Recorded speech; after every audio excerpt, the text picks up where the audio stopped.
വലിച്ച് കീറിയാലോട്ടെ. മൊത്തത്തിൽ ഇവൻ ആത്മഹത്യ കേട്ടറാ അല്ല.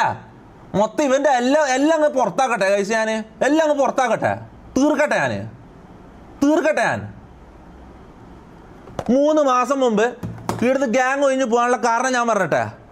ഡ്രഗ്സ് ഒരിക്കലും ഞാൻ ടോളറേറ്റ് ചെയ്യാത്തൊരു കാര്യം. ഡ്രഗ്സ് എൻ്റെ വീട്ടിൽ ഞാൻ അറിയാണ്ട് കയറ്റി. പിള്ളേർക്ക് ഡ്രഗ്സ് കൊടുത്തു. പൊലയാടി മോനെ, നിന്നെ ഞാൻ ഒരു കാര്യം പറയാം.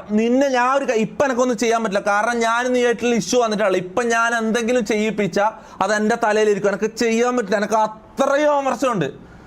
ഓക്കെ, 3 മാസം ഫേക്ക് കാണിച്ചരാടാ നാറി. എല്ലാം ഫേക്ക് ഓടി ഞാൻ കേൾപ്പിച്ചരാം. ഈ വീട്ടിൽ ഡ്രഗ്സ് കയറ്റി. ഓക്കെ, ഡ്രഗ്സ് കയറ്റിട്ട് പിള്ളേർക്കും ഡ്രഗ്സ് കൊടുത്തിട്ട് എന്താ പരിപാടി? എടാ, ഇവർ എൻ്റെ തലയിലേക്ക് ഇടാൻ പോകുന്ന സാധനമില്ല. അതായത് എൻ്റെ കേസായിട്ട് എന്നെ ഈ ബ്ലാക്ക് മെയിൽ ചെയ്യുന്ന സാധനം ഉണ്ടല്ലോ, മമ്മൂനെ ഞാൻ പീഡിപ്പിച്ചു, ഇതെല്ലാം ഇവൻ ചെയ്യുന്ന കാര്യങ്ങളാ. ഇവൻ എന്ത് ചെയ്തെന്നറിയോ?